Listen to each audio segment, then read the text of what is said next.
रविंद्र सिंह भाटी। धन्यवाद माननीय सभापति महोदय। राज्यपाल के अभिभाषण के धन्यवाद प्रस्ताव में खेजड़ी संवर्धन, ओरण और गोचर के संरक्षण के संबंध में संशोधन प्रस्ताव प्रक्रिया के नियम 15 के तहत प्रस्तुत किया गया है। मेरा निवेदन है कि इसको स्वीकार किया जाए। बिल्कुल, आप ले लेंगे तो बड़ी कृपा होगी और जो बीकानेर में भाई मजबूत आवाज कर रहे हैं उनकी बात सरकार तक भी पहुंचेगी। राजस्थान युवाओं का देश है, मैं भी एक युवा हूं। अभी तक युवाओं के विषय पे काफी बात हो रही थी। विपक्ष कह रहा था कि पक्ष कुछ नहीं कर रहा, पक्ष कह रहा था कि विपक्ष कुछ नहीं कर रहा। अरे साहब, इतने सालों से पेपर लीक हो रहे हैं, आप बताइए तो सही कि आखिर जिम्मेदार कौन है? आज तक किसी ने जिम्मेदारी ली क्या? अभी तक पेपर लीक के उस दंश से निकले ही नहीं थे। पेपर लीक के उस दंश से निकले ही नहीं थे कि ओमर सीट का एक और प्रकरण सामने आ गया। अरे साहब, उन युवाओं के भविष्य के साथ खिलवाड़ आखिर कर कौन रहा है? एक के बाद एक।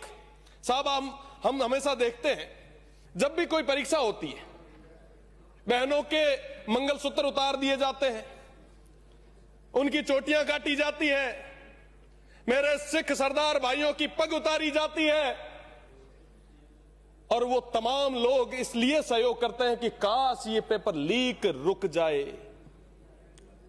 पर साहब, जब बाढ़ ही खेत को खाएगी तो बचाएगा कौन? ये मत समझिएगा कि बाहर बैठा युवा समझ नहीं रहा। वो समझ रहा है, वो देख रहा है। अंदर बैठे हुए माननीय किस तरीके से पेपर लीक को लेके चिंतित है, वो सब तरीके से देख रहा है। मैं तो एक ही बात कहूंगा, माननीय चंद्रशेखर जी ने कहा था, जिन हाथों में शक्ति भरी है राज तिलक देने की, उन हाथों में ही ताकत भरी है सर उतार लेने की। साहब, समय रहते पेपर लीक रे प्रकरण और तमाम यह मुद्दा रे माथे एक विशेष आप चर्चा कराओ और स्थितियां जो है वो प्रदेश रे शामिल लाओ। ये तो बात हुई रही हायर एजुकेशन की। अब मैं आता हूं हमारे स्कूलों की। थोड़ी देर पहले स्कूलों पे चर्चा चल रही थी, स्कूल्स की बातें हो रही थी। कहा गया हमारे विपक्ष के नेताजी ने कि 1.5 लाख टीचर्स की कमी है, 3700 स्कूल जर्जर अवस्था में है, 80,000 कमरों की जरूरत है, 44,000 शौचालयों की जरूरत है। अरे वाह, बहुत बड़ा नंबर आपने बताया साहब। आप देखिए कि पूर्ववर्ती सरकार में आप भी शिक्षा के मंत्री थे, वर्तमान वाले भी अभी आए हैं। तो साहब, आखिर यह कब तक पूरा होगा? क्या आत्मनिर्भर भारत 2047 में इस तरीके से बनेगा?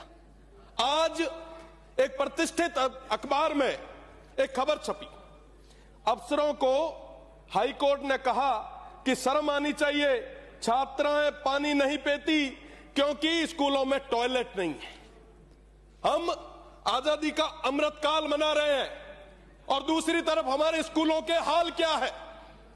मैं दावे के साथ कह सकता हूं, यहां पे बैठे तमाम जितने भी माननीय सदस्य हैं वो सरकारी विद्यालयों से पढ़ के निकले हैं, पर आज के समय में उन सरकारी स्कूलों के हाल क्या है हमें समझने की जरूरत है। कहीं स्कूलें गिर रही है, कहीं मासूम बच्चे इस सिस्टम की भेंट चढ़ रहे हैं और हम सब मुख्य दर्शक होकर बैठ रहे हैं। बाबा साहेब ने कहा था, शिक्षा वो शेरनी का दूध है जो जितना पिएगा उतना दहाड़ेगा। पर आज क्या हो रहा है? क्या इस तरीके से हम तक्षशिला बनाएंगे? इस तरीके से हम नालंदा बनाएंगे?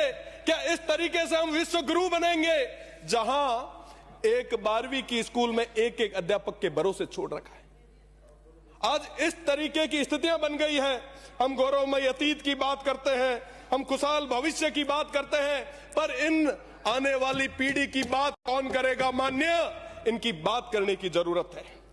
मेरा निवेदन है, पक्ष और विपक्ष से हर जगह एक चर्चा चलती है कि यहां पे सदन में बैठ के पक्ष और विपक्ष हमेशा ये प्रयास करते हैं कि सरकारी सिस्टम को कैसे कमजोर किया जाए ताकि कोई वंचित, पीड़ित, शोषित आगे उठ के ना आ पाए, कोई इस सदन का हिस्सा न बन पाए। अगर वाकई आप चाहते हो कि हमारी तरह, हम सभी की तरह कोई ग्रामीण स्कूल से निकल के इस सदन तक पहुंचे, तो उस शिक्षा व्यवस्था को सही करना हमारी प्रायोरिटी होनी चाहिए। हम क्या कर रहे हैं साहब? शिक्षा की बात होती है, एक दूसरे पे हमेशा हम आरोप और प्रत्यारोप लगाते हैं। आखिर ये शिक्षा व्यवस्था सही होगी कैसे? माननीय, मैं कंक्लूड कर रहा हूं, बहुत जरूरी विषय है। आखिर ये शिक्षा व्यवस्था सही होगी कैसे? शिक्षा व्यवस्था तब सही होगी जब हम एक कानून लाएंगे, हम इस चीज की अनिवार्यता करेंगे कि चाहे पंच हो, चाहे सरपंच हो, चाहे प्रधान हो, चाहे प्रमुख हो, चाहे विधायक हो, चाहे सांसद हो, सभी के बेटे उस सरकारी स्कूल में पढ़ेंगे। इस चीज का कानून लाएंगे, तब जाके ये शिक्षण व्यवस्था जो है ये पूरे तरीके से सही हो पाएगी। क्या बात करेंगे? मैं तो यहां खड़ा रह के माननीय मुख्यमंत्री जी से कहना चाहूंगा कि आप ऐसा नियम लाए, हम आपका सहयोग करेंगे और मिलके, और आप देखें अगर ऐसा कानून राजस्थान में आता है कि साथ ही साथ अधिकारियों के भी जो पुत्र हैं वो सरकारी स्कूल में पढ़ेंगे, तो निश्चित रूप से ये जो शिक्षण व्यवस्था है ये सही होगी। आज के समय में आप देखेंगे कि कोई भी सक्षम व्यक्ति सरकारी स्कूल की तरफ नहीं जाता, कोई ध्यान नहीं देता, ना हम देते हैं ना सरकारी सिस्टम देता है। आम आदमी, गरीब व्यक्ति, वंचित व्यक्ति का जो पुत्र है वो वहां पढ़ता है। पर क्या साहब हमें उसकी चिंता है? इस तरीके से अगर चलता गया तो क्या हम विश्व गुरु बन पाएंगे?